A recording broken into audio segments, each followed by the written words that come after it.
Welcome back everyone to the official YouTube channel of Yes Academy. I am Yogesh. As you know, in the last few lectures, ਆਪਾਂ soil mechanics start ਕੀਤੀ ਸੀ, soil ਦੀਆਂ basic properties ਬਾਰੇ, classification ਬਾਰੇ, permeability ਬਾਰੇ ਗੱਲ ਕੀਤੀ ਸੀ। ਅੱਜ ਜਿਹੜਾ ਆਪਾਂ topic ਸ਼ੁਰੂ ਕਰਨਾ ਹੈ, that is total effective stress and pore water pressure। ਇੱਕ ਬਹੁਤ important topic ਹੈ। ਅਗਲੇ ਜਿਹੜੇ ਵੀ ਆਪਾਂ topics ਪੜ੍ਹਨੇ ਨੇ, ਜਿਵੇਂ shear strength ਹੋ ਗਈ, consolidation ਹੋ ਗਈ, ਜਾਂ ਉਸ ਤੋਂ ਬਿਨਾਂ ਆਪਣੇ bearing capacity ਹੋ ਗਈ, ਇਹ ਸਾਰੇ ਟੌਪਿਕਸ ਇਹਨਾਂ ਹੀ ਟੌਪਿਕਸ ਤੋਂ ਅੱਗੇ ਇਲੈਬੋਰੇਟ ਹੋਣਗੇ, ਇਹਨਾਂ ਨਾਲ ਲਿੰਕ ਹੋਣਗੇ। ਤਾਂ ਇਹਨਾਂ ਟੌਪਿਕਸ ਨੂੰ ਸ਼ੁਰੂ ਕਰਦੇ ਹਾਂ। ਸਭ ਤੋਂ ਪਹਿਲਾਂ ਤਾਂ ਜਿਹੜਾ ਟੋਟਲ ਸਟ੍ਰੈਸ ਹੋਊਗਾ, ਟੋਟਲ ਸਟ੍ਰੈਸ ਨੂੰ ਆਪਾਂ ਇਕੱਲੇ ਸਿਗਮਾ ਦੇ ਨਾਲ ਜਾਂ ਸਿਗਮਾ ਟੀ ਨਾਲ ਡਿਨੋਟ ਕਰਾਂਗੇ। ਜਿੱਥੇ ਵੀ ਇਕੱਲਾ ਸਿਗਮਾ ਆਊਗਾ ਉਹਦਾ ਮਤਲਬ ਹੋਊਗਾ ਟੋਟਲ ਸਟ੍ਰੈਸ। ਇਫੈਕਟਿਵ ਸਟ੍ਰੈਸ ਨੂੰ ਆਪਾਂ ਡਿਨੋਟ ਕਰਾਂਗੇ ਸਿਗਮਾ ਬਾਰ ਨਾਲ। ਇਹਦੀ ਸਟੈਂਡਰਡ ਡਿਨੋਸ਼ਨ ਹੈ, ਸਾਰੇ ਦੇ ਸਾਰੇ ਰਾਈਟਰਸ ਇਹਨੂੰ ਸਿਗਮਾ ਬਾਰ ਨਾਲ ਹੀ ਡਿਨੋਟ ਕਰਦੇ ਨੇ। ਪੋਰ ਵਾਟਰ ਪ੍ਰੈਸ਼ਰ ਨੂੰ ਆਪਾਂ ਡਿਨੋਟ ਕਰਾਂਗੇ ਮਿਊ ਦੇ ਨਾਲ। Mu, pore water pressure mu, total stress sigma, effective stress sigma bar ਨਾਲ। ਹੁਣ ਆਪਾਂ ਇਹਨੂੰ ਲਿੰਕ ਕਰਨਾ ਸ਼ੁਰੂ ਕਰਦੇ ਹਾਂ। ਸਭ ਤੋਂ ਪਹਿਲਾਂ ਤਾਂ ਇਹ ਸਮਝਦੇ ਹਾਂ ਵੀ ਇਹ ਸਾਰੇ ਸਟ੍ਰੈਸਸ ਦਾ ਮਤਲਬ ਕੀ ਹੈ। ਤੁਸੀਂ ਕੋਈ ਵੀ ਸੋਇਲ ਸੈਂਪਲ ਜਦੋਂ ਕਲੈਕਟ ਕਰਕੇ ਲੈ ਕੇ ਆਉਂਗੇ, ਜੇ ਆਪਾਂ ਉਹ ਸੋਇਲ ਸੈਂਪਲ ਦੀ ਇੱਕ ਜ਼ੂਮ ਕੀਤੀ ਹੋਈ ਇਮੇਜ ਦੇਖੀਏ ਤਾਂ ਉਹ ਕੁਝ ਇਸ ਤਰੀਕੇ ਦੇ ਨਾਲ ਸੋਇਲ ਦੇ ਪਾਰਟੀਕਲਸ ਹੋਣਗੇ। ਸੋਇਲ ਦੇ ਪਾਰਟੀਕਲਸ ਦੀਆਂ ਵੋਇਡਸ ਦੇ ਵਿੱਚ ਵਾਟਰ ਫਿਲ ਹੋਊਗਾ। ਕੁਝ ਪਾਰਟ 에ਅਰ ਨੇ ਵੀ ਰੋਕਿਆ ਹੋਊਗਾ ਤੇ ਕੁਝ ਪਾਰਟ ਵਾਟਰ ਨੇ ਵੀ ਫਿਲ ਕੀਤਾ ਹੋਊਗਾ। ਜਿਹੜਾ ਵੀ ਆਪਾਂ ਇਹਦੇ ਉੱਪਰ ਸਟ੍ਰੈਸ ਅਪਲਾਈ ਕਰਾਂਗੇ, ਲੋਡ ਅਪਲਾਈ ਕਰਾਂਗੇ ਸੋਇਲ ਮਾਸ ਦੇ ਉੱਪਰ, ਉਹ ਸਾਰੇ ਦੇ ਸਾਰੇ ਏਰੀਏ ਉੱਪਰ ਇਦਾਂ ਯੂਨੀਫਾਰਮਲੀ ਡਿਸਟ੍ਰੀਬਿਊਟਡ ਲੋਡ ਹੋਊਗਾ। ਸਾਰੇ ਦੇ ਸਾਰੇ ਸੋਇਲ ਮਾਸ ਉੱਪਰ ਇੱਕ ਲੋਡ ਆ ਰਿਹਾ ਹੋਊਗਾ, ਕੋਈ ਸਟ੍ਰੈਸ ਆ ਰਿਹਾ ਹੋਊਗਾ। ਇਹ ਲੋਡ ਡਿਊ ਟੂ ਬਿਲਡਿੰਗ ਵੀ ਹੋ ਸਕਦਾ ਹੈ, ਡਿਊ ਟੂ ਓਵਰਲਾਈਂਗ ਸੋਇਲ ਕਰਕੇ ਵੀ ਹੋ ਸਕਦਾ ਹੈ। ਕੋਈ ਸੋਇਲ ਮਾਸ ਵੀ ਪ੍ਰੈਜ਼ੈਂਟ ਹੋ ਸਕਦਾ ਹੈ, ਕੋਈ ਬਿਲਡਿੰਗ ਦਾ ਲੋਡ ਵੀ ਹੋ ਸਕਦਾ ਹੈ। ਤਾਂ ਹੁਣ ਜਿਹੜਾ ਇਹ ਲੋਡ ਆ ਰਿਹਾ ਹੋਊਗਾ, ਇਹ ਜਿਹੜਾ ਟੋਟਲ ਸਟ੍ਰੈਸ ਇਹਦੇ ਉੱਪਰ ਆ ਰਿਹਾ, ਇਹਨੂੰ ਆਪਾਂ ਬੋਲਦੇ ਹਾਂ ਸਿਗਮਾ ਟੀ ਜਾਂ ਟੋਟਲ ਸਟ੍ਰੈਸ। ਯਾਨੀ ਕਿ ਜਿਹੜਾ ਵੀ ਟੋਟਲ ਲੋਡ ਆ ਰਿਹਾ ਹੈ divided by total area, that is total stress। जितना भी total load आ रही है सारा divided by total area soil mass the, that is total stress sigma। ਹੁਣ ਜਿਹੜਾ ਇਹ total stress ਹੋਊਗਾ, ਇਹਦੇ ਵਿੱਚ ਦੋ ਜਣੇ ਨੇ ਲੋਡ ਲੈਣ ਵਾਲੇ, ਇੱਕ ਤਾਂ ਵਾਟਰ ਲੋਡ ਲੈ ਰਿਹਾ ਹੈ ਤੇ ਇੱਕ ਸੋਇਲ ਲੋਡ ਲੈ ਰਹੀ ਹੈ। ਯਾਨੀ ਕਿ ਇਹਦਾ ਕੁਝ ਪਾਰਟ ਵਾਟਰ ਲਊਗਾ ਤੇ ਇਹਦਾ ਕੁਝ ਪਾਰਟ ਕੌਣ ਲਊਗੀ? ਸੋਇਲ। ਹੁਣ ਆਪਾਂ ਦੇਖਦੇ ਹਾਂ ਮਿਊ ਕੀ ਹੈ। ਪੋਰ ਵਾਟਰ ਪ੍ਰੈਸ਼ਰ ਕੀ ਹੁੰਦਾ ਹੈ? ਟੋਟਲ ਸਟ੍ਰੈਸ ਦਾ ਜਿਹੜਾ ਪਾਰਟ ਵਾਟਰ ਨੇ ਹੈਂਡਲ ਕੀਤਾ, ਜਾਂ ਆਪਾਂ ਐਂ ਕਹਿ ਸਕਦੇ ਹਾਂ ਟੋਟਲ ਲੋਡ ਨੂੰ ਜਿੰਨਾ ਰਿਐਕਸ਼ਨ ਵਾਟਰ ਨੇ ਪ੍ਰੋਵਾਈਡ ਕੀਤਾ, ਉਹਨੂੰ ਕੀ ਬੋਲਦੇ ਆ ਆਪਾਂ? ਪੋਰ ਵਾਟਰ ਪ੍ਰੈਸ਼ਰ। ਜਿੰਨਾ ਵੀ ਸਟੂਡੈਂਟਸ ਨੇ FM ਪੜ੍ਹੀ ਹੈ, ਬਾਇਓਐਨਸੀ ਬਾਰੇ ਪੜ੍ਹਿਆ, ਉਹਨਾਂ ਨੂੰ ਪਤਾ ਹੋਊਗਾ ਵੀ ਮਿਊ ਦੀ ਵੈਲਿਊ ਜਾਂ ਵਾਟਰ ਕਿੰਨਾ ਲੋਡ ਹੈਂਡਲ ਕਰਦਾ ਹੁੰਦਾ ਹੈ, that is always equal to gamma water into displaced volume। ਪਰ ਜੇ ਆਪਾਂ ਏਰੀਆ ਦੀ ਗੱਲ ਕਰੀਏ ਤਾਂ ਏਰੀਆ ਆਲਮੋਸਟ ਸਾਰਾ ਸੇਮ ਹੈ। ਜੇ ਏਰੀਆ ਸੇਮ ਹੈ ਤਾਂ ਆਪਾਂ ਗਾਮਾ ਵਾਟਰ into z ਲਿਖ ਸਕਦੇ ਹਾਂ। ਜਿਨ੍ਹਾਂ ਵੀ ਬੱਚਿਆਂ ਨੂੰ ਸਮਝ ਨਹੀਂ ਆਇਆ, ਮੈਂ ਇੱਕ ਵਾਰ ਫਿਰ ਤੋਂ ਐਕਸਪਲੇਨ ਕਰਦਾ। ਹੁਣ ਮਿਊ ਵਾਟਰ ਕਿੰਨਾ ਲੋਡ ਹੈਂਡਲ ਕਰਦਾ ਹੁੰਦਾ ਹੈ, ਤਾਂ ਮਿਊ ਵੀ ਇੱਕ ਤਰੀਕੇ ਦਾ ਸਟ੍ਰੈਸ ਹੀ ਹੈ। ਤਾਂ ਫਿਰ ਤੋਂ total load upon total area ਨੂੰ ਮੈਂ ਇੱਥੇ ਅਪਲਾਈ ਕਰ ਰਿਹਾ। ਏਰੀਆ ਸਾਰਾ ਸੇਮ ਹੈ, total area. Total load water ਕਿੰਨਾ ਹੈਂਡਲ ਕਰਦਾ ਹੁੰਦਾ? Gamma water into displaced volume. Displaced volume ਕਾਦੇ ਬਰਾਬਰ ਆਊਗਾ? Gamma water into area into height over area. ਤਾਂ ਇੱਥੋਂ ਕੀ ਆ ਗਿਆ? Gamma water into z। ਕੁਝ ਬੱਚਿਆਂ ਨੇ ਇਹ ਪਹਿਲਾਂ ਯਾਦ ਵੀ ਰੱਖਿਆ ਹੋਣਾ ਵੀ ਜਿਹੜੀ ਮਿਊ ਦੀ ਵੈਲਿਊ ਹੁੰਦੀ ਹੈ, ਪੋਰ ਵਾਟਰ ਪ੍ਰੈਸ਼ਰ ਦੀ ਵੈਲਿਊ ਹੁੰਦੀ ਹੈ, ਉਹ ਹਮੇਸ਼ਾ is equal to gamma water into z ਹੁੰਦੀ ਹੈ। ਇਹ 'ਚ ਕੋਈ ਪ੍ਰੋਬਲਮ ਨਹੀਂ ਹੈਗੀ। ਬਟ ਇੱਕ ਗੱਲ ਦਾ ਧਿਆਨ ਦੇਣਾ, ਇਹ ਕਿਹੜਾ ਕੇਸ ਹੈ? ਇਹ ਉਹ ਵਾਲਾ ਕੇਸ ਹੈ ਜਦੋਂ ਸਾਰੇ ਦਾ ਸਾਰਾ ਵਾਟਰ ਤੇ ਸੋਇਲ ਦੋਨੇ ਸਟੇਸ਼ਨਰੀ ਹੈ, ਨਾ ਤਾਂ ਵਾਟਰ ਫਲੋ ਕਰ ਰਿਹਾ ਤੇ ਨਾ ਹੀ ਸੋਇਲ ਮੂਵ ਕਰ ਰਹੀ ਹੈ। ਇਹ ਗੱਲ ਦਾ ਧਿਆਨ ਰੱਖਣਾ ਗਾ। ਤਾਂ ਹੁਣ ਇਸ ਤੋਂ ਬਾਅਦ 'ਚ ਜੇ ਆਪਾਂ ਅਗਲੇ ਕੇਸ ਤੇ ਮੂਵ ਕਰੀਏ, ਇਹ ਤਾਂ ਸੀਗਾ ਮਿਊ। ਹੁਣ ਆਪਣਾ ਕੀ ਰਹਿ ਗਿਆ? सिग्मा बार इफेक्टिव स्ट्रेस। हुण सिग्मा बार ते आउंदे आ, सिग्मा बार भी स्ट्रेस है तो इहदे वेले भी लोड अपॉन एरिया होना चाहिए। ਹੁਣ ਇੱਥੇ ਲੋਡ ਤਾਂ ਆਪਾਂ ਨੂੰ ਪਤਾ ਹੈ ਕਿੰਨਾ ਆ ਰਿਹਾ ਹੈ, ਬਟ ਆਪਾਂ ਨੂੰ ਕਿਹੜੀ ਚੀਜ਼ ਨਹੀਂ ਪਤਾ, ਆਪਾਂ ਨੂੰ ਏਰੀਆ ਨਹੀਂ ਪਤਾ। ਕਿਉਂ ਨਹੀਂ ਪਤਾ? ਕਿਉਂਕਿ ਏਰੀਆ ਕਿਹੜਾ ਹੋਣਾ ਚਾਹੀਦਾ ਹੈ? ਸਟ੍ਰੈਸ ਲੈਣ ਵੇਲੇ ਆਪਾਂ ਕੰਟੈਕਟ ਏਰੀਆ ਲੈਣਾ ਹੁੰਦਾ ਹੈ, ਯਾਨੀ ਕਿ ਹਰ ਇੱਕ ਗ੍ਰੇਨ ਦਾ ਜਿੰਨਾ ਜਿੰਨਾ ਏਰੀਆ ਲੋਡ ਨਾਲ ਕੰਟੈਕਟ 'ਚ ਆ ਰਿਹਾ ਹੈ, ਆਪਾਂ ਨੂੰ ਉਹ ਸਾਰਾ ਏਰੀਆ ਕੈਲਕੂਲੇਟ ਕਰਕੇ ਸਮ ਅਪ ਕਰਨਾ ਪਊਗਾ, ਵਿਚ ਇਜ਼ ਨਾਟ ਪੋਸੀਬਲ। ਤਾਂ ਜਿਹੜਾ ਇਹ ਏਰੀਆ ਹੈ ਇਹਨੂੰ ਕੈਲਕੂਲੇਟ ਕਰਨਾ ਪੋਸੀਬਲ ਨਹੀਂ ਹੁੰਦਾ, ਇਸੇ ਲਈ ਆਪਾਂ ਜਿਹੜਾ ਇਫੈਕਟਿਵ ਸਟ੍ਰੈਸ ਹੁੰਦਾ ਇਹਨੂੰ ਡਾਇਰੈਕਟਲੀ ਕੈਲਕੂਲੇਟ ਨਹੀਂ ਕਰ ਸਕਦੇ। ਜਿਵੇਂ ਆਪਾਂ ਬਾਕੀ ਦੋਨਾਂ ਨੂੰ ਲੋਡ ਪਾਉਣ ਏਰੀਆ ਕਰਕੇ ਕੈਲਕੂਲੇਟ ਕਰ ਲਿਆ ਸੀ, ਉਵੇਂ ਹੀ ਇਸ ਸਿਗਮਾ ਬਾਰ ਨੂੰ ਆਪਾਂ ਡਾਇਰੈਕਟਲੀ ਕੈਲਕੂਲੇਟ ਨਹੀਂ ਕਰ ਸਕਦੇ। ਕਿਉਂ ਨਹੀਂ ਕਰ ਸਕਦੇ? ਕਿਉਂਕਿ ਜਿਹੜੇ ਪਾਰਟੀਕਲਸ ਲੋਡ ਹੈਂਡਲ ਕਰ ਰਹੇ ਆ ਉਹਨਾਂ ਪਾਰਟੀਕਲਸ ਦਾ ਐਗਜ਼ੈਕਟ ਏਰੀਆ ਕੈਲਕੂਲੇਟ ਕਰਨਾ, exactly contact area find out ਕਰਨਾ ਪੋਸੀਬਲ ਨਹੀਂ ਹੁੰਦਾ। ਤਾਂ ਫਿਰ ਆਪਾਂ ਸਿਗਮਾ ਬਾਰ ਕਿਵੇਂ ਕੈਲਕੂਲੇਟ ਕਰਦੇ ਹਾਂ? ਆਪਾਂ ਨੂੰ ਪਤਾ ਹੈ ਵੀ ਟੋਟਲ ਸਟ੍ਰੈਸ ਕਾਦੇ ਬਰਾਬਰ ਹੈ? ਸਿਗਮਾ ਬਾਰ ਪਲਸ ਮਿਊ ਦੇ, ਯਾਨੀ ਕਿ ਜਿੰਨਾ ਵੀ ਸਟ੍ਰੈਸ ਆ ਰਿਹਾ ਹੈ ਉਹ ਸਟ੍ਰੈਸ ਲੈਣ ਵਾਲੇ ਆਪਣੇ ਕੋਲ ਦੋ ਹੀ ਮਟੀਰੀਅਲਸ ਹੈ, ਇੱਕ ਵਾਟਰ ਤੇ ਇੱਕ ਸੋਇਲ, ਯਾਨੀ ਕਿ ਇੱਕ ਪਾਰਟ ਉਹ ਸੋਇਲ ਨੇ ਹੈਂਡਲ ਕਰ ਰਿਹਾ ਤੇ ਇੱਕ ਪਾਰਟ ਵਾਟਰ ਨੇ ਹੈਂਡਲ ਕਰ ਲਿਆ।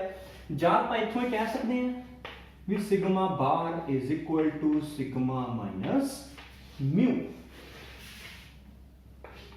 यानी कि इफेक्टिव स्ट्रेस हमेशा किमें कैलकुलेट होगा? Total stress minus pore water pressure. इत्थों जे आपां इह गल दा ध्यान दईए, जिन्ना पोर वाटर प्रेशर घट रहा है उन्ना इफेक्टिव स्ट्रेस वधदा चला जा रहा है। यानी कि मैं इत्थों यह भी कह सकदा हां भी sigma bar is inversely proportional to pore water pressure. इत्थे इनवर्सली प्रोपोर्शनल का मतलब सीधा सीधा ये नहीं हैगा भी जिन्ने गुणा वधूगा उन्ने गुणा वो घट जाऊगा, नहीं। इत्थे अपना मतलब की है भी जिन्नी वैल्यू पोर वाटर प्रेशर की घटती चली जाऊगी उन्नी ही वैल्यू जिहड़ा अपना दूसरा इफेक्टिव स्ट्रैस है उसकी वधदी चली जाऊगी। क्लीयर? तो इस तो अगे आपां हुण की देखना है? आपां नूं टोटल स्ट्रैस पता लग गया, total load upon total area. आपां नूं पोर वाटर प्रेशर पता लग गया, गामा वाटर इंटू Z किवें निकलिया? जिन्नी बायोएंसी फोर्स आ रही है gamma water into volume upon आपां की कर लिया? एरिया कर लिया। फॉर द टाइम बीइंग जिन्होंने FM हले नहीं पढ़ी और रिमेंबर भी रख सकते भी गामा वाटर इंटू Z आऊगा। तो इस थां दे उपर सिग्मा माइनस म्यू कादे बराबर आ गया? सिग्मा बार के बराबर आ गया। डायरैक्टली इत्थों कैलकुलेट क्यों नहीं किया? क्योंकि एग्जैक्टली एरिया मैजर करना कैलकुलेट करना पॉसिबल नहीं सीगा। वाटर का एरिया आपां किवें कैलकुलेट कर लिया? क्योंकि जे आपां इत्थों ध्यान दईए तो मोस्टली एरिया वाटर ने ऑक्यूपाई किया होया है। सॉइल ग्रेन्स का कॉन्टैक्ट एरिया तो बहुत घट है लोड के नाल, तां करके आपां की अज्यूम कर लिया भी मोस्टली एरिया किहदे नाल कंटिन्यू च आ रहा है, किहदे नाल कॉन्टैक्ट च आ रहा है? वाटर नाल कॉन्टैक्ट च आ रहा है। क्लीयर? मूव करते हैं अपने नैक्सट कॉन्सैप्ट के उपर। आपां की देखिए? Sigma load upon area mu gamma water into Z, sigma bar is equal to sigma minus mu. इहनूं मैं थोड़ा जिहा होर इलैबोरेट कर लैना। आपां ये देख लैंदे भी हले कोई भी एक्सट्रा लोड एक्ट नहीं कर रहा, सिर्फ तो सिर्फ सॉइल मास का लोड ही एक्ट कर रहा है। जे सॉइल मास का लोड ही एक्ट करूगा तो यदि वैल्यू कितनी हो जूगी? जिहड़ा भी गामा होगा सॉइल का फॉर टाइम बीइंग आपां कल्ला गामा लिख लैंदे हैं, गामा बल्क भी हो सकता है, गामा ड्राई भी हो सकता है, गामा सैचुरेटेड भी हो सकता है। Gamma into area into Z, क्यों? Z अपनी इत्थे हाइट लैट कर रहे हैं आपां, गामा इनटू वॉल्यूम हुंदा एरिया इनटू हाइट, तां ओवर एरिया, एरिया नाल एरिया कैंसल, तो ये कितना आ गया? गामा इनटू Z, यानी कि सिग्मा की वैल्यू अपने को कितनी आई है? Gamma into Z। ये हमेशा की वैल्यू नहीं हैगी। इन केस जे कोई उपरों होर लोड एक्ट कर रहा होगा तो ये वैल्यू वध के जिन्ना लोड उपर एक्ट कर रहा होगा उन्नी वैल्यू विच इहदे ऐड अप हो जूगी। क्लीयर?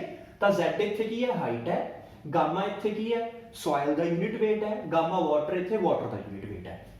मूव करते हैं अपने अगले कॉन्सैप्ट के उपर। हुण तक आपां की देखिया भी जदों अपनी रेस्ट कंडीशन है, रेस्ट कंडीशन तो की मतलब सीगा भी वाटर हले फ्लो नहीं कर रहा, वाटर सॉइल दे विच खड़िया होया। जे रेस्ट कंडीशन है तो उस रेस्ट कंडीशन च अपनी की कंडीशन अपनी आईयां ने, तो सिग्मा बार अपना कादे बराबर आया? सिग्मा की वैल्यू आई है gamma into Z minus mu की वैल्यू आई है गामा वाटर इंटू Z। सिर्फ वैल्यूज पुट कीतियां ने, तो सिग्मा बार की वैल्यू कितनी आ गई? Gamma minus gamma water into Z। ये आपां किहड़ा केस पढ़िया सी? गामा माइनस गामा वाटर कादे बराबर आया सी अपना? इन केस जे सॉइल अपनी फुली सैचुरेटेड है, क्योंकि जे अपना वाटर लोड हैंडल कर पा रहा है मतलब सॉइल दे विच वाटर प्रेजेंट है, तो आपां जे गामा सैचुरेटेड वाला केस लैके चलीए तो की होगा गामा माइनस गामा वाटर, यानी कि जे सॉइल फुली सैचुरेटेड है, जेकर मैं इस केस नूं फुली सैचुरेटेड दे केस च कन्वर्ट करदा, फुली सैचुरेटेड दे केस कन्वर्ट करांगे तो इत्थे गामा किहड़ा आ जाऊगा सैचुरेटेड। जे इत्थे गामा सैचुरेटेड आ गया तो इस थां ते भी आपां गामा सैचुरेटेड पुट कर लईए। Gamma saturated minus gamma water नूं आपां की लिखिया सीगा गामा सबमर्ज्ड, जिन्हां दे नहीं याद पहला चैप्टर दोबारा रिवाइज करो। गामा सबमर्ज्ड की इंडिकेट कर रहा है भी सॉइल पूरी तरह नाल वाटर च डुबी हुई है, इन्ना क डुबी हुई है भी जिहड़ा भी सॉइल उपर लोड आ रहा है वो लोड नूं लैन दे विच हैंडल करन दे विच वाटर भी बराबर हैल्प कर रहा है। तो जिहड़ी सबमर्ज्ड कंडीशन होगी ਉਹਦੇ ਵਿੱਚ वाटर लोड हैंडल करूगा gamma water into Z, soil load handle total load कितना होगा गामा सैचुरेटेड इंटू Z, तो कल्ली सॉइल कितना लोड हैंडल करूगी गामा सबमर्ज्ड इंटू Z। ਜਾਂ ਆਪਾਂ ਕੀ ਕਹਿ ਸਕਦੇ ਹਾਂ इफेक्टिव स्ट्रेस कादे बराबर होगा गामा सबमर्ज्ड इंटू Z। ਇਹ ਕਿਹੜੀ कंडीशन है रेस्ट कंडीशन है। ਇਸੇ रेस्ट कंडीशन ਨੂੰ ਆਪਾਂ न्यूट्रल कंडीशन भी बोल ਦਿੰਦੇ ਹਾਂ। न्यूट्रल ਦਾ मतलब ਕੀ ਹੁੰਦਾ भी water is not moving, water move नहीं कर रहा, फ्लो नहीं कर रहा, वाटर भी स्टेशनरी है ते सॉइल भी स्टेशनरी है। क्लियर। मूव करते हैं आप अपने दूसरे केस के ऊपर, that is upward flow condition. हुण जे आपां अपवर्ड फ्लो कंडीशन की गल करिए इहनूं आपां बड़ी ईजीली समझ सकते हैं। अपवर्ड फ्लो कंडीशन नूं मोस्टली बच्चों के मन च डाउट होंदा है भी अपवर्ड फ्लो हो किस तरीके नाल सकदा है। देखो जिवें इस साइड के उपर मेरे को कोई कंटेनर है जिहदे विचों वाटर फ्लो कर रहा है, इत्थे मेरे को एक सॉइल मास है जिथों ये वाटर सॉइल मास च एंटर करता है, तो ये वाटर हुण इस सॉइल मास च एंटर करूगा तो इधरले पासों लीव भी करूगा, तो ऑब्वियस दी गल है भी इधरों फ्लो कंडीशन किधर नूं होगी डाउनवर्ड। ये तो हो गया डाउनवर्ड फ्लो कंडीशन का केस। जे नाल ही अपवर्ड फ्लो कंडीशन का केस बनाना होवे तो वो किस तरीके नाल बनूगा। देखो अपवर्ड फ्लो कंडीशन का केस किस तरीके नाल बनूगा, जेकर इधरले पासे मेरे को वाटर लेवल है कुछ इस लेवल के ऊपर, तो वो वाटर इस सॉइल विचों एंटर करूगा, ते इधरले पासे जेकर मैं वाटर लेवल रखा सिर्फ इन्ना, तो ये वाटर फ्लो करदा करदा नीचों दी ऊपर नूं जाऊगा, क्योंकि आवला वाटर लेवल ऊपर है आवला वाटर लेवल नीचे है, तो वाटर इस साइड तो इस साइड ते पहुंचने की कोशिश करूगा, पाथ इक्को ही है तो इस यही पाथ लेना पऊगा, यानी कि सॉइल दे विच वाटर दी फ्लो डायरेक्शन किहड़ी होगी अपवर्ड। तो दो कंडीशन अपने कोले हो गई downward flow condition and upward flow condition. हुण आपां इन्हां नूं अपने केस के अकॉर्डिंग स्टडी करके देखते हैं। जे आपां वाटर की फोर्स की डायरेक्शन देखिए, वाटर हमेशा की करता होंदा है जिहड़ी भी उहदे कोले सॉइल हुंदी है जिहड़ा भी लोड हुंदा है उहनूं उपर चक के रखण की कोशिश करता है। वाटर का थ्रस्ट हमेशा किधर नूं हुंदा है उपर वाली साइड हुंदा है, यानी कि आपां ये कह सकते हैं भी वाटर की जिहड़ी फोर्स हुंदी है बायोएंसी फोर्स हुंदी है वो हमेशा अपवर्ड हुंदी है। इस केस दे विच जे आपां ध्यान दईए तो जदों अपवर्ड फ्लो कंडीशन होगी उस केस च वाटर का फ्लो भी किधर नूं होगा उपर वाली साइड, ते आपां की कह रहे हैं भी वाटर की जिहड़ी फोर्स हुंदी है वो भी किधर नूं हुंदी है उपर वाली साइड, यानी कि दोनों चीज़ां मैच कर रही हैं तो सीधी जी गल है भी दोनों एड अप होणगियां। जे दोनों एड अप होणगियां तो आपां इत्थों की कह सकते हैं भी जिहड़ा म्यू है वो इंक्रीज करूगा। आपां कह सकते हैं भी pore water pressure due to upward direction की हो जाऊगा इंक्रीज कर जाऊगा। जदों भी वाटर फ्लो करता है तो जिहड़ी नैट सीपेज फोर्स जनरेट होंदी है, सीपेज फोर्स ਉਹਦੀ वैल्यू हमेशा आई Z गामा वाटर होंदी है। जदों भी सीपेज फोर्स जनरेट होंदी है, सीपेज फोर्स तो की मतलब होया जदों भी वाटर सॉइल दियां वॉइड्स चों फ्लो करूगा तो वो जिन्नी फोर्स अप्लाई करूगा जिन्नी फोर्स ਉਹਦੇ ਉੱਪਰ लगूगी वो फोर्स कादे बराबर होगी आई Z गामा वाटर दे। तो हुण जदों फ्लो की डायरेक्शन ते फोर्स की डायरेक्शन एक साइड के उपर है तो आप कह सकते हैं म्यू इंक्रीज कर जूगा कितनी वैल्यू के नाल आई Z गामा वाटर के नाल, ਤਾਂ ਆਪਾਂ ਇਥੋਂ ਕੀ ਕਹਿ ਸਕਦੇ ਹਾਂ, ਮਿਊ ਦੀ ਹੁਣ ਪਹਿਲਾਂ ਹੀ ਵੈਲਿਊ ਕਿੰਨੀ ਹੈਗੀ ਸੀ gamma water into Z, rest condition ਕਰਕੇ ਹੁਣ ਉਹਦੀ ਵੈਲਿਊ ਕਿੰਨੀ ਇਨਕਰੀਜ਼ ਕਰ ਗਈ, आई जेड गामा वाटर इन्नी वैल्यू इंक्रीज कर गई। तो यानी कि मैं कह सकता है इफेक्टिव स्ट्रेस कादे बराबर आऊगा, वैल्यूज फिर पुट करते हैं, सिग्मा माइनस म्यू दे विच जे आपां वैल्यूज पुट करिए, सिग्मा दी वैल्यू कितनी है, gamma saturated into Z minus mu दी वैल्यू कितनी होगी, gamma water into Z plus i Z gamma water. Clear? इन्हां दोनों की सबट्रैक्शन तो मैंने पिछली बार वाली वैल्यू ही दे रही है, सिग्मा बार जब थोड़ा जा खोल लेने हैं, gamma saturated into Z minus gamma water into Z plus minus minus हो जूगी minus i Z gamma water. यानी कि आप की कह सकते हैं आ वैल्यू कितनी बन गई, gamma saturated minus gamma water, neutral stress condition. ठीक, तो मैं इथों कह सकता है sigma bar KD condition rest condition minus i Z gamma water, जाए इस तरीके नहीं पुट कर सकते हो, gamma submerged into Z minus i Z gamma water. यानी कि इथों अपने को एक पॉइंट की निकलिया भी जदों भी डाउनवर्ड फ्लो होंदा है, फ्लो सॉरी अपवर्ड होंदा है, जदों भी फ्लो अपवर्ड होगा तो जिहड़ी मेरी सिग्मा बार की वैल्यू हो की करूगी, डिक्रीज करूगी, घटूगी। फिर तो रिपीट कर रहे हैं, जदों भी वाटर फ्लो डायरैक्शन ते वाटर की फोर्स वाली डायरैक्शन सेम साइड होंगे तो उदों की होगा, म्यू की वैल्यू इनक्रीज कर जूगी आई जेड गामा वाटर के नाल। ये सीपेज फोर्स होंदी है हमेशा, तो आई जेड गामा वाटर नाल जे वैल्यू इनक्रीज कर गई तो ऑटोमैटिकली आप की लिखिया सीगा भी जिन्ना पोर वाटर प्रेशर घटूगा उन्ना सिग्मा बार जां अपना इफेक्टिव स्ट्रेस की कर जूगा, घट जूगा। तो यानी कि sigma bar at rest condition की हो जूगा, घट जूगा आई जेड गामा वाटर नाल। क्लीयर? हुण आपां अपनी अगली जिहड़ी कंडीशन रह गई डाउनवर्ड फ्लो कंडीशन, उहदे ते मूव करते हैं। देखो हुण जिहड़ी अपनी डाउनवर्ड फ्लो कंडीशन है, तो हुण डाउनवर्ड फ्लो कंडीशन दे विच की हो रहा हैगा, अपना फ्लो किधर नूं है, डाउनवर्ड, पर वाटर की फोर्स किधर नूं हुंदी है, उपर नूं। तो ये दोनों कॉन्ट्राडिक्ट कर गए, यानी कि म्यू की करूगा, घट जूगा, म्यू घट जूगा, किन्ने नाल घट जूगा, फिर वही मैग्नीट्यूड का सेम रहूगा आई जेड गामा वाटर नाल। तो आप की कह सकते हैं सिग्मा बार की वैल्यू कितनी आ जूगी, फिर तो इस रिलेशन च वैल्यूज पुट कर रहे हैं, इत्थे प्लस की थां ते की आ जूगा माइनस आ जूगा, यानी कि gamma saturated into Z minus gamma water into Z minus i Z gamma water. जदों इन्हूं खोलांगे तो की होगा, gamma saturated into Z minus gamma water into Z plus i Z gamma water. आ तो अपनी फिर तो रेस्ट कंडीशन होगी, इनू आपां भर लिया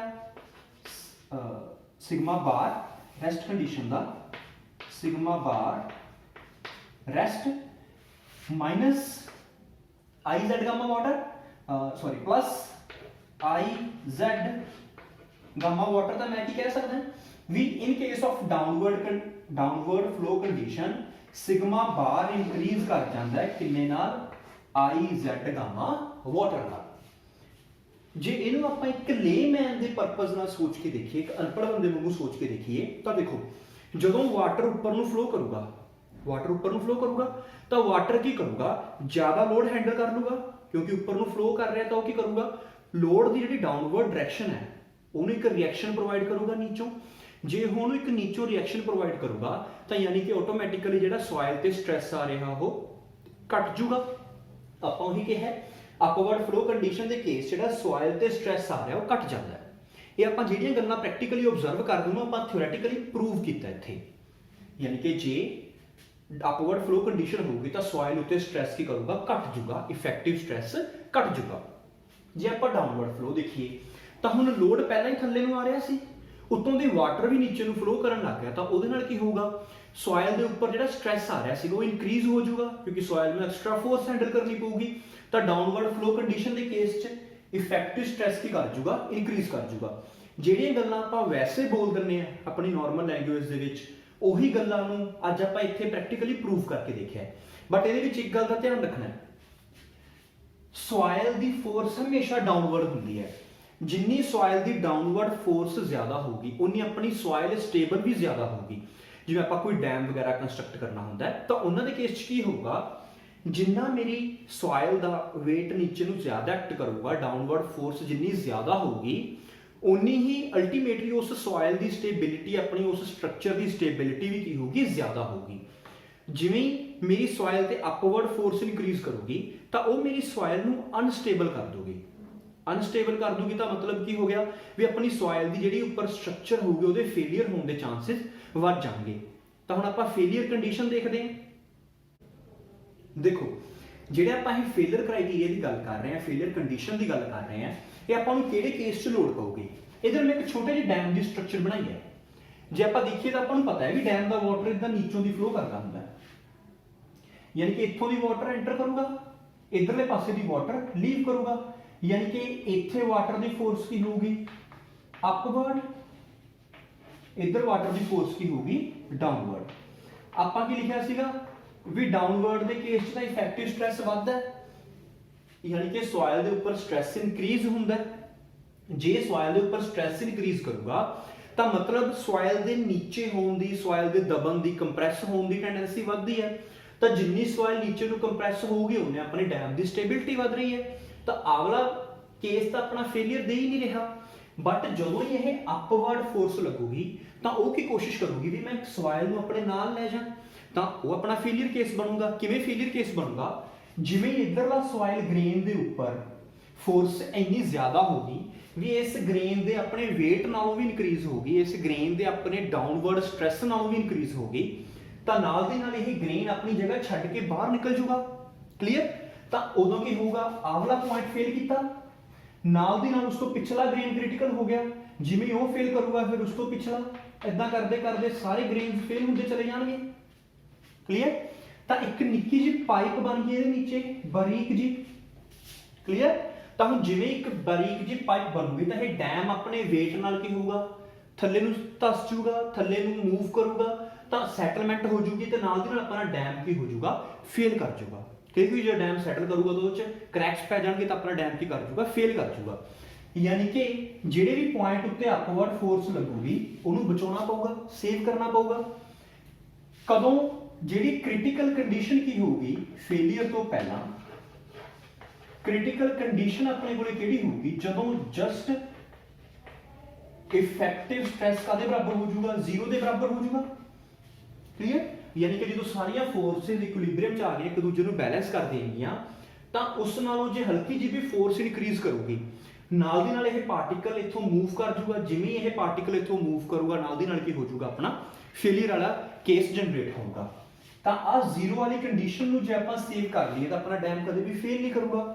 तो आपां इथों की कह सकते हैं, सिग्मा बार आपां अपवर्ड कंडीशन च कादे बराबर लिखिया सीगा, gamma saturated into Z minus gamma water into Z minus IZ gamma water.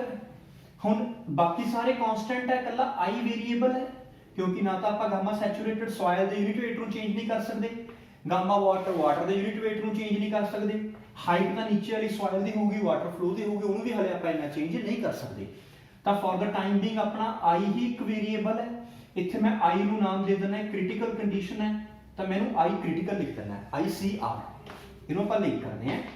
Gamma saturated का रिलेशन आपां की पढ़िया सीगा, gamma water into G plus E,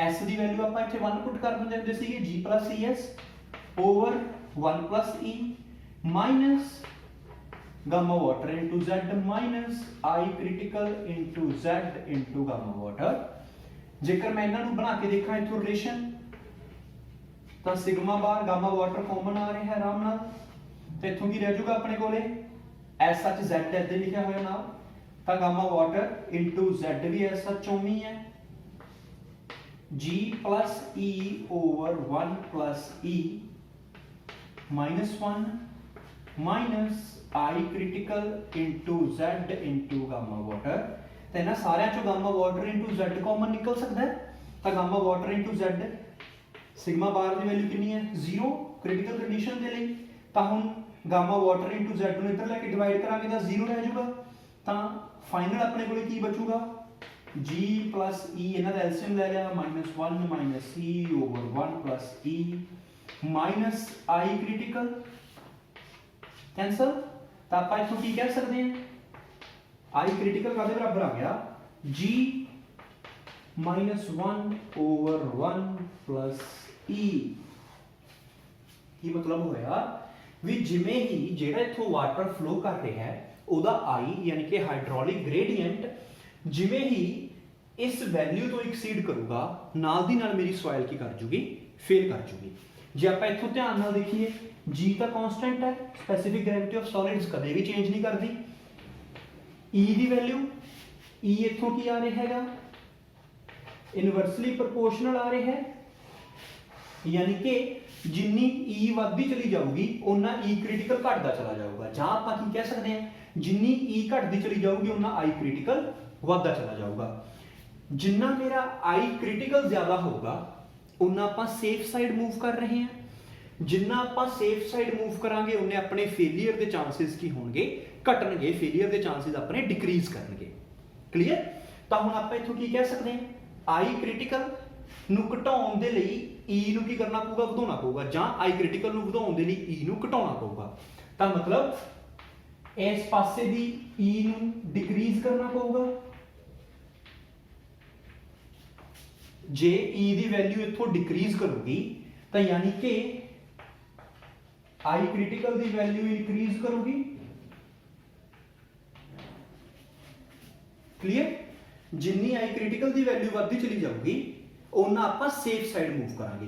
ਦੇਖੋ ਇੱਥੇ ਸੇਫ ਸਾਈਡ ਆਪਾਂ ਕਿਵੇਂ ਮੂਵ ਕਰਾਂਗੇ, ਇੱਥੇ I ਕ੍ਰਿਟੀਕਲ ਕੀ ਇੰਡੀਕੇਟ ਕਰ ਰਿਹਾ ਹੈ, I ਕ੍ਰਿਟੀਕਲ ਇੰਡੀਕੇਟ ਕਰ ਰਿਹਾ ਹੈ ਸੇਫ ਕੰਡੀਸ਼ਨ, ਬਿਲਕੁਲ ਸੇਫ ਕ੍ਰਿਟੀਕਲ ਕੰਡੀਸ਼ਨ ਇੰਡੀਕੇਟ ਕਰੂਗਾ, ਜਾਂ ਆਪਾਂ ਸੇਫਟੀ ਕੰਡੀਸ਼ਨ ਦਾ ਨਾਮ ਕਿਵੇਂ ਲੈਂਦੇ ਹੁੰਦੇ ਆ I ਕ੍ਰਿਟੀਕਲ ਓਵਰ ਆਪਣਾ ਫੈਕਟਰ ਆਫ ਸੇਫਟੀ, ਜੇ ਆਪਣੇ ਕਰੰਟ I ਦੇ ਬਰਾਬਰ ਹੈ ਤਾਂ ਉਹ ਇੱਕ ਸੇਫ ਕੰਡੀਸ਼ਨ ਹੋਊਗੀ। I ਕ੍ਰਿਟੀਕਲ ਜਿੱਥੇ ਫੇਲਿਅਰ ਹੁੰਦਾ ਉਹਦੇ divided by factor of safety, ਜੇ ਆਪਣੀ ਕਰੰਟ ਕੰਡੀਸ਼ਨ ਨੂੰ ਇੰਡੀਕੇਟ ਕਰ ਰਿਹਾ ਹੈ ਤਾਂ ਉਹ ਆਪਣੀ ਕੀ ਹੋਊਗੀ ਸੇਫ ਕੰਡੀਸ਼ਨ ਹੋਊਗੀ। ਤੇ ਉਸ ਸੇਫ ਕੰਡੀਸ਼ਨ ਨੂੰ ਆਪਾਂ ਕਿਵੇਂ ਅਪਲਾਈ ਕਰਾਂਗੇ, ਦੇਖੋ ਤਾਂ ਇਹਦੇ ਦੋ ਤਰੀਕੇ ਨੇ। ਕ੍ਰਿਟੀਕਲ ਦੇ ਕੇਸ 'ਚ ਕੀ ਹੋਊਗਾ I ਘੱਟ ਹੋਣਾ ਚਾਹੀਦਾ I ਕ੍ਰਿਟੀਕਲ ਤੋਂ। ਕਲੀਅਰ, I ਘੱਟ ਕਰਨ ਲਈ I ਕ੍ਰਿਟੀਕਲ ਤੋਂ ਦੋ ਤਰੀਕੇ ਨੇ, ਜਾਂ ਤਾਂ I ਕ੍ਰਿਟੀਕਲ ਨੂੰ ਇਨਕਰੀਜ਼ ਕਰ ਦੋ, ਕਲੀਅਰ, ਜਾਂ I ਨੂੰ ਘਟਾ ਦੋ। I ਨੂੰ ਘਟਾਉਣ ਦਾ ਤਰੀਕਾ ਕੀ ਹੈ, I ਕਾਹਦੇ ਬਰਾਬਰ ਹੁੰਦਾ ਹੈ H/L, ਯਾਨੀ ਕਿ ਜਾਂ ਤਾਂ ਲੈਂਥ ਵਧਾ ਦੋ ਜਾਂ H ਘਟਾ ਦੋ। H ਤਾਂ ਘਟਾ ਨਹੀਂ ਸਕਦੇ ਕਿਉਂਕਿ ਅਪਸਟ੍ਰੀਮ ਤੇ ਡਾਊਨਸਟ੍ਰੀਮ ਦੇ ਵਿੱਚ ਜਿਹੜਾ ਵਾਟਰ ਲੈਵਲ ਡਿਫਰੈਂਸ ਹੁੰਦਾ ਉਹ ਪਹਿਲਾਂ ਤੋਂ ਫਿਕਸ ਹੁੰਦਾ ਹੈਗਾ, ਤਾਂ ਜੇ ਆਪਾਂ ਵਾਟਰ ਲੈਵਲ ਡਿਫਰੈਂਸ ਚੇਂਜ ਨਹੀਂ ਕਰ ਸਕਦੇ ਯਾਨੀ ਕਿ ਆਪਣੇ ਕੋਲ ਇੱਕ ਆਪਸ਼ਨ ਬਚੂਗੀ L ਵਧਾ ਦੋ। L ਵਧਾਉਣ ਦੇ ਲਈ ਕਿਹੜੇ-ਕਿਹੜੇ ਮੈਥਡਸ ਆਪਾਂ ਯੂਜ਼ ਕਰਦੇ ਹਾਂ, L ਵਧਾਉਣ ਦੇ ਲਈ ਦੋ ਮੈਥਡਸ ਯੂਜ਼ ਕਰਦੇ ਆ। L ਕੀ ਹੈ ਇੱਥੇ ਲੈਂਥ ਆਫ ਟਰੈਵਲ ਹੈ, ਹੁਣ ਵਾਟਰ ਇੰਨੀ ਲੈਂਥ ਟਰੈਵਲ ਕਰ ਰਿਹਾ ਹੈ, ਜਾਂ ਤਾਂ ਕੀ ਕਰਦੇ ਨੇ ਨੀਚੇ ਇੱਕ ਵੱਡਾ ਸਾਰਾ ਕੰਕਰੀਟ ਦਾ ਬੇਸ ਬਣਾ ਦਿੰਦੇ ਆ ਲਾਈਕ ਦਿਸ, ਤਾਂ ਹੁਣ ਵਾਟਰ ਇੱਥੋਂ ਐਂਟਰ ਕਰੂਗਾ, ਜੇ ਵਾਟਰ ਇੱਥੋਂ ਐਂਟਰ ਕਰੂਗਾ ਤਾਂ ਲੈਂਥ ਇਨਕਰੀਜ਼ ਹੋਗੀ, ਜੇ ਲੈਂਥ ਇਨਕਰੀਜ਼ ਹੋਗੀ ਤਾਂ ਅਲਟੀਮੇਟਲੀ I ਕੀ ਹੋ ਗਿਆ ਆਪਣਾ ਘਟ ਗਿਆ। ਪਹਿਲਾ ਸੇਫਟੀ ਮੈਜ਼ਰ। ਦੂਸਰਾ ਸੇਫਟੀ ਮੈਜ਼ਰ ਕੀ ਕਰਦੇ ਆ, ਇਸ ਤਰੀਕੇ ਨਾਲ ਡਾਊਨਸਟ੍ਰੀਮ ਐਂਡ ਦੇ ਨੇੜੇ ਪਾਈਲਸ ਇੰਟਰੋਡਿਊਸ ਕਰਦੇ ਆ, ਜਿਹਨੂੰ ਆਪਾਂ ਸ਼ੀਟ ਪਾਈਲਸ ਬੋਲਦੇ ਆ। ਤਾਂ ਉਹ ਸ਼ੀਟ ਪਾਈਲਸ ਕੀ ਕਰਦੀਆਂ, ਵਾਟਰ ਇਧਰੋਂ ਫਲੋ ਕਰਿਆ, ਹੁਣ ਵਾਟਰ ਨੂੰ ਇਸ ਤਰੀਕੇ ਨਾਲ ਮੂਵ ਕਰਨਾ ਪਊਗਾ ਲਾਈਕ ਦਿਸ। ਕਲੀਅਰ, ਤਾਂ L ਵਧਾਓ ਤਾਂ I ਕੀ ਕਰੂਗਾ ਘਟੂਗਾ, ਪਹਿਲੀ ਸੇਫ ਕੰਡੀਸ਼ਨ। ਦੂਸਰੀ ਸੇਫ ਕੰਡੀਸ਼ਨ I ਕ੍ਰਿਟੀਕਲ ਵਧਾਉਣਾ ਹੈ, E ਨੂੰ ਜੇ ਆਪਾਂ ਘਟਾਵਾਂਗੇ यानी कि सॉइल ਨੂੰ ਕੰਪੈਕਟ ਕਰਾਂਗੇ E ਘਟਾਵਾਂਗੇ ਤਾਂ ਆਪਣਾ I ਕ੍ਰਿਟੀਕਲ ਕੀ ਕਰੂਗਾ ਇਨਕਰੀਜ਼ ਕਰੂਗਾ। ਇਹ ਦੋਨੇ ਸੀਗੀਆਂ ਆਪਣੀਆਂ ਸੇਫ ਕੰਡੀਸ਼ਨਸ। ਕਲੀਅਰ। ਫੇਲੀਅਰ ਦੇ ਉੱਤੇ ਜਿਹੜਾ I ਹੋਊਗਾ ਉਹਨੂੰ ਆਪਾਂ I ਕ੍ਰਿਟੀਕਲ ਬੋਲਿਆ, ਉਹਦਾ ਇਹ ਰਿਲੇਸ਼ਨ ਨਿਕਲਿਆ। ਇਹਦੇ ਵਿੱਚੋਂ ਜੇ E ਨੂੰ ਘਟਾਵਾਂਗੇ ਤਾਂ I ਕ੍ਰਿਟੀਕਲ ਵੱਧ ਰਿਹਾ ਹੈ, ਉਹ ਵੀ ਆਪਣੀ ਸੇਫ ਕੰਡੀਸ਼ਨ ਹੈ। I ਜਿਹੜਾ ਆਪਣਾ ਕਰੰਟ ਵਾਟਰ ਫਲੋ ਦਾ ਹਾਈਡ੍ਰੋਲਿਕ ਗ੍ਰੇਡੀਐਂਟ ਹੈ, ਉਹਨੂੰ ਜੇ ਘਟਾਵਾਂਗੇ ਤਾਂ ਵੀ ਆਪਣੀ ਸੇਫ ਕੰਡੀਸ਼ਨ ਹੈ, ਯਾਨੀ ਕਿ ਲੈਂਥ ਕੀ ਕਰਨੀ ਪਊ ਉਹਦੇ ਲਈ ਇਨਕਰੀਜ਼ ਕਰਨੀ ਪਊਗੀ। ਇਹ ਸੀ ਆਪਣੇ total effective and Por water pressure the concept. ਇਹਦੇ ਨਾਲ ਹੀ ਆਪਾਂ ਇਹ ਵੀ ਦੇਖਿਆ ਵੀ ਡੈਮਸ ਵਗੈਰਾ 'ਚ ਫੇਲੀਅਰ ਕੰਡੀਸ਼ਨਸ ਕਿਹੜੀਆਂ ਹੁੰਦੀਆਂ ਨੇ, ਸੀਪੇਜ ਫੋਰਸ ਕਿਵੇਂ ਫੇਲੀਅਰ ਇੰਟਰੋਡਿਊਸ ਕਰਦੀ ਹੈ, ਸੀਪੇਜ ਫੋਰਸ ਹੁੰਦੀ ਕੀ ਆਪਾਂ ਉਹਦੇ ਬਾਰੇ ਵੀ ਬੇਸਿਕ 'ਚ ਗੱਲ ਕੀਤੀ। ਤਾਂ ਇਸ ਤੋਂ ਬਾਅਦ 'ਚ ਅਗਲੇ ਚੈਪਟਰ ਦੇ ਵਿੱਚ ਆਪਾਂ ਕੰਪੈਕਸ਼ਨ ਕੰਸੋਲੀਡੇਸ਼ਨ ਵਗੈਰਾ ਬਾਰੇ ਗੱਲ ਕਰਾਂਗੇ। ਆਈ ਹੋਪ ਤੁਸੀਂ ਸਾਰਿਆਂ ਨੇ ਪਿਛਲੀਆਂ ਵੀਡੀਓਜ਼ ਧਿਆਨ ਨਾਲ ਦੇਖ ਲਈਆਂ ਹੋਣੀਆਂ। ਜਿਨ੍ਹਾਂ ਸਟੂਡੈਂਟਸ ਨੇ ਨਹੀਂ ਦੇਖੀਆਂ ਤਾਂ ਆਪਣੀ ਸਾਰੀ ਸੋਇਲ ਕੰਪਲੀਟ ਕਰ ਲਓ। ਜੇ ਤੁਸੀਂ ਚੈਨਲ ਨੂੰ ਸਬਸਕ੍ਰਾਈਬ ਨਹੀਂ ਕੀਤਾ ਤਾਂ ਸਬਸਕ੍ਰਾਈਬ ਕਰ ਲਿਓ। ਜੇ ਕੋਈ ਡਾਊਟ ਆਇਆ ਤਾਂ ਤੁਸੀਂ ਕਮੈਂਟਸ ਦੇ ਵਿੱਚ ਦੱਸ ਸਕਦੇ ਹੋ। WhatsApp ਐਂਡ Telegram ਚੈਨਲ ਦੇ ਵਿੱਚ ਵੀ ਤੁਸੀਂ ਆਪਣੇ ਡਾਊਟਸ ਮੈਂਸ਼ਨ ਕਰ ਸਕਦੇ ਹੋ, ਸਟੱਡੀ ਮਟੀਰੀਅਲ ਪਿਕ ਕਰ ਸਕਦੇ ਹੋ, ਜਿਸਦਾ ਲਿੰਕਸ ਡਿਸਕ੍ਰਿਪਸ਼ਨ ਦੇ ਵਿੱਚ ਗਿਵਨ ਹੈ। Thank you very much.